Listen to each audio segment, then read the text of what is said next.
said, Jeff, you lit the building up with the Ukrainian flag. I said, even though it's been 4 years later, a lot of people have moved on. I haven't moved on.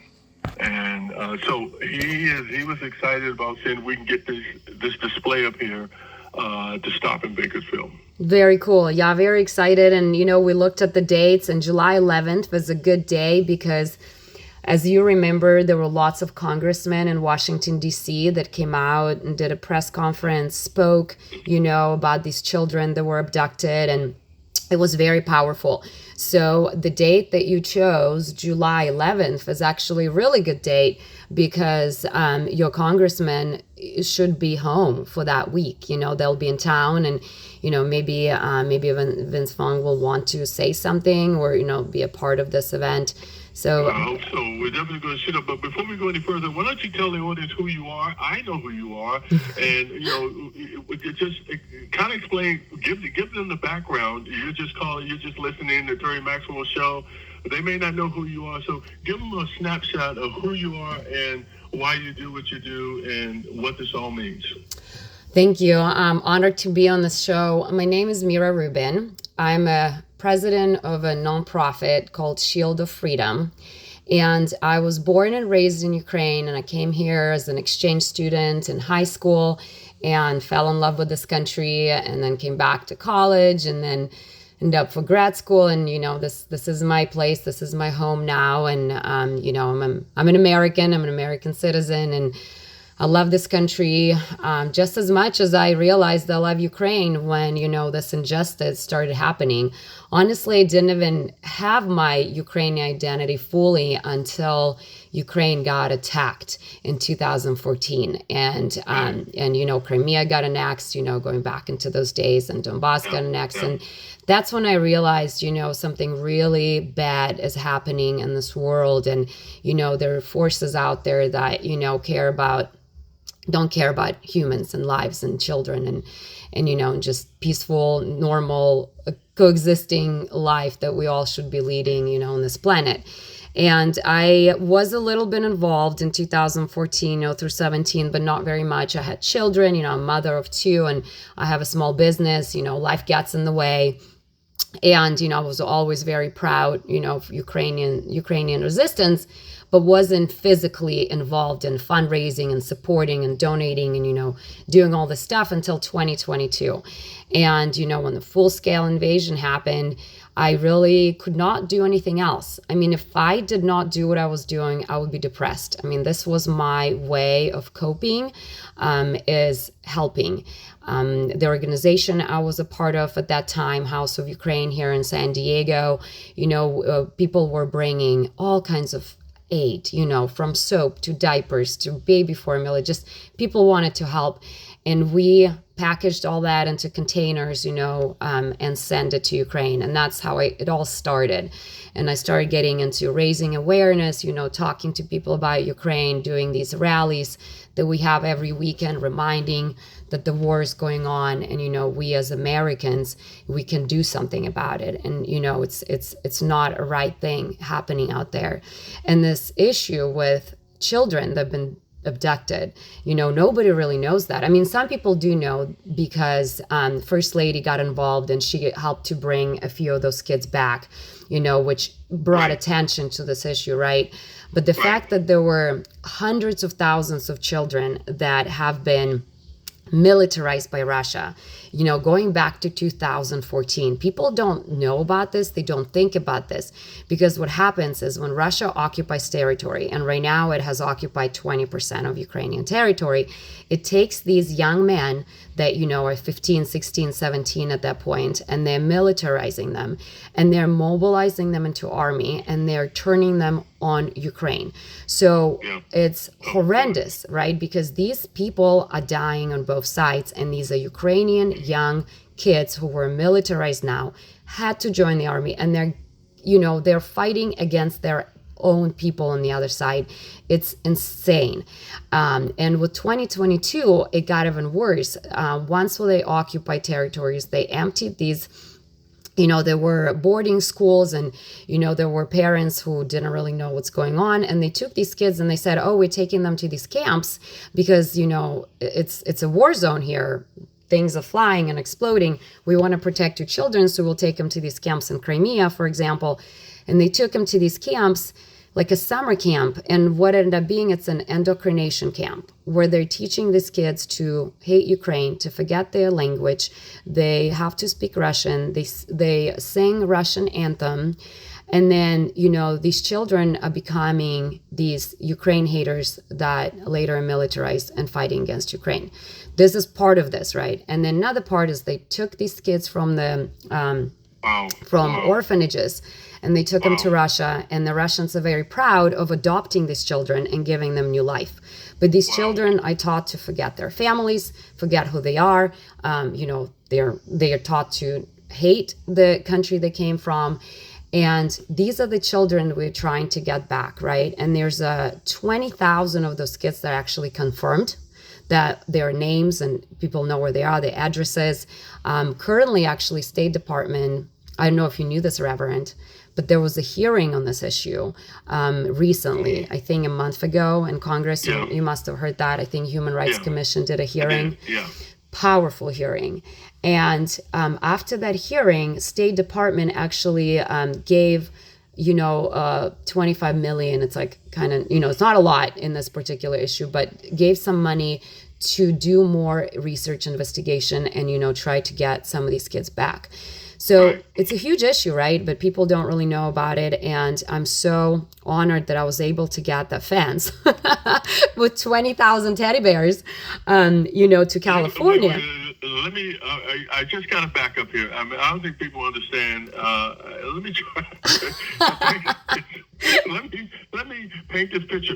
I was born and raised in Washington, D.C., and the National Mall is down there between the Washington Monument, the reflecting pool, all that stuff. Well, they had this, they're a 10-foot fence, 230 feet long, and they have teddy bears stuffed in those fences to represent all the kids that were taken by Russia. And it's a very powerful just a display, and people were just walking up there and just crying, and the whole deal. But it makes people understand the gravity of what's going on, because most people don't. People have moved on. A lot of people, I should say, have moved on from the war and other things they're not even thinking about anymore. But we're still thinking about it. Well, anyway, Mira goes there, and next thing I know, I don't know how you get a 230-foot display from Washington, D.C. to California. Well, I said earlier in the show, she's the kind of person that'll see impossible and go, why not? Well, it's not just me. It's not just me. I didn't physically go get it. There's other people that believe in this. You had the vision. You started it. You lit the flame. And so she calls me and says, hey, we'd like to bring this display to Bakersfield. And I'm going, the display in Washington? And she goes, yeah. I go, well, how did it get from Washington to California? I mean, just put beside the emotionalness in it, and that she being Ukraine, seeing that what it represents, her country's people are being, reprogrammed and stolen. But just the physical labor of organizing that and getting that here, and having the mindset to say, let's bring it to Bakersfield, California. So that's going to be coming on the 11th. Hopefully we can get it up downtown. It's going to be up for one day. Is that right?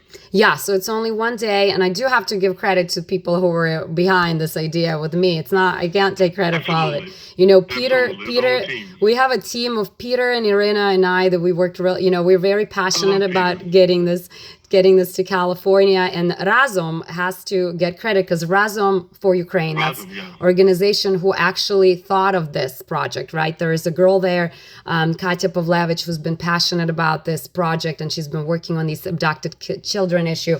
And I don't know who exactly thought of this, but they thought of this. They created this. I mean, it's a monstrosity. This thing is heavy. It takes like 20 grown man, moving these pieces around and setting it up. We had an organization in Los Angeles that has a moving company. The guy has a moving company. He also helps Ukraine. He's Ukrainian himself. And, he ended up driving out there and picking up, giving us a really good price on bringing us back down, because it is expensive to bring something like that. And he gave us like, a cost at cost. Yeah, really good cost, kind of what cost him for gas and all that. And he got some people to load it up and bring it here. And it's in his storage, he's storing it here. His name is Nick, and he's just a, really cool Ukrainian guy who continues helping Ukraine. And you came here and we're thinking, look, like, why? We're putting it in LA, which is great, right? People are going to see it in LA, but people from Bakersfield are not going to come to LA to see it. And we just want to take it to more places in California while we have it. And, we have Sacramento on the list, and you're excited about this. And, if we can get this to Bakersfield, it would be amazing. We're going to try to get it to Riverside. So we're going to try to take it a handful of places in California, as long as we have supporters, as long as we have local organizations and, local people on the ground who want to see this, want to talk about this, want to bring it, to media and bring attention to this. So you mentioned Rosum. Just explain to the audience who Rosum is. I know who they are because I've been back to the summits, but explain to the audience who Rosum is. So Rosum is this nonprofit that actually started back in 2014, and they also focus on humanitarian aid, sort of do some Shield of Freedom stuff does, but they also do advocacy. And one of the biggest things that Rosum has been doing in the United States is bringing these issues to the Hill, right? Because lots of issues have lobbying behind them with a lot of money. Ukraine doesn't have money behind it. There's no lobbying organizations that pushing this on the Hill that, go knock on the doors, talk to congressmen. And Rosum started building this grassroots advocacy, bringing people together, and not just Ukrainians, but Americans that care about this issue, right? And kind of trying to get people excited, knowledgeable about this, and teaching the grassroots advocates how to do this work and how to call the Congress and, how to read these really complicated bills, because, it's a lot of gibberish and it's really difficult to read and understand, what it's all about. So they kind of break it down to, the common folk, like what it actually means, and then motivate us to call our representatives and be like, hey, I care about this and this, I care about this issue in Ukraine, and please help Ukraine, whatever. So Rosum's been doing great work, and this is their project. And, your Reverend come with American Coalition for Ukraine to Washington, D.C., a couple times a year with us to do this. And American Coalition for Ukraine is going to be, involved in this project as well. And, right now is actually funding this trip from DC to California. American Coalition for Ukraine is funding this and helping me make this, a thing in California. So I would love to see this all over the U.S. I wanted to go to... I tell you what, thank you for thinking of Bakersfield, and I hope that we already have a supervisor involved in this, and that's cool, because our elected officials have to be involved in this, and I'm pretty sure we're going to have the media coverage and all those kind of things. And thank you for what you do. And before you go, I just obviously the bill just got passed and it still has to go to the Senate. But let me just if you can direct what it is. As a Ukrainian American, a lot of misinformation, a lot of propaganda has gone up. When you mention Ukraine nowadays, people just, they get glossed over. All this money's going, Zelensky's buying yachts and, that kind of stuff. But that's, people have bought into this, and I got to tell you, they'll, anyway, as a Ukrainian American, what is it that Americans need to know in a nutshell to help see through the sea of propaganda and because everywhere you look, and even in Washington, there's misinformation that's going on. So what would you say to encourage people to do research, right? Yeah, so I'd encourage people to follow actual organizations, people who go to Ukraine, right? Like, this is why I bring people to Ukraine with me, because you have to see it for yourself. You have to meet these people. You have to, if you don't know Ukrainian, talk to Ukrainian, right? Like, if you know somebody who has a family, friends there, these people, are super tough people. They're surviving. I mean, you saw this last week. Russia released a barrage of of drones and rockets and, missiles. Like, people continue living there. There's 40 million people that continue living in Ukraine, even though, lots of refugees left. America sheltered 300,000 of those refugees, which currently don't know what their status is, because U.S. invited them here at the beginning of the war, but now is not continuing their visas, for example, right? And these people are kind of stuck. Like, they're not American. They don't have a right to be here. They don't have a right to work because their work permit's expired. They have to pay $1,000 for work permit per year to have a right to work here. I mean, there's all this immigration stuff that, Ukrainians are dealing with, but they're afraid to go back to Ukraine because some of them are so traumatized and what they survived, at the beginning of the war, that these people are kind of in these between the worlds. But there's people in Ukraine who, and I want to talk about those who remained there, right? Not like the ones who are here, but the ones who are in Ukraine. Their children are there. They're going to schools. They're living their life. They're paying their taxes. They're trying to live their normal, peaceful life, right? They want to go to concerts. They want to go to church. They want to just do what all of us do here. And these people right now have to think about Russia bombing them day after day after day. Like, why, right? Right. You know that, but what do you say to the American that thinks, because this has been said in the news, and I shared this with you, that all this money is going there, and we got our own problems, and they shouldn't get any more money. What would you say to those Americans? So I would like those Americans to put themselves in Ukrainian shoes and imagine this is happening to them, right? Imagine Mexico decided to attack California, right? And is bombing California. And then California is not an example because California has a lot of money, but in reality, we are not strong enough to resist Mexico by ourselves, or like stand against Mexico or fight against Mexico by ourselves. We need help. We need our allies. We need Canada. We need, whatever, everybody else who supports us, to come and help us out. And then we will need that support because we can't support ourselves. We can't defend ourselves. And then Canadians will say, well, why are we going to help you? I mean, this is not our problem. Like, you go, your children can die. I mean, our children are here fine, so we don't have to worry about that. But in reality, Americans need to understand that Ukraine is not just protecting themselves. It's protecting the world, because any nation that's getting attacked by a neighbor should get that protection, right? That no neighbor should be attacking anyone. So Ukraine is not just fighting for their own people, their own land. They're fighting for all of us, free people who don't want to be attacked. And what I'm afraid is that if this escalates further, right, because Russia is not going to stop in Ukraine, it's not going to stop in Donbass, it's going to keep going further until it's stopped. And I'm afraid that my children, my American children who were born here, who are fighting here, and may join military because my children, are super patriotic because I'm raising them to be patriots of this country. They will join military, and then they will be in Europe, when they're 25, fighting this war that could have been stopped in 2014. We shouldn't have been here in 2026 talking about this. This should have been done in 2014, but we didn't do what we should have been doing in 2014. We didn't do it in 2016 or 17 or 18, and we definitely did not do it in 2022 or 2023. So this is our chance. This needs to stop. We need to stop this war. And the only way to stop it is not to not give Ukraine money, because that's only going to allow Russia to go further. The only way to stop it is to sanction Russia and to give Ukraine military opportunity to defend themselves, right? Ukraine. So, yeah. Go ahead, sanction Russia. You don't hear too much about that, and it seems like but I think that's the way to cut off the oil and sanction Russia, because the war must end, and it's going to end soon. Most people don't know the Budapest Memorandum and what that was, and the promise made. They gave up the nukes back to Russia, and then Russia, the Soviet Union gave them, and then Russia rose and basically tore that memorandum up.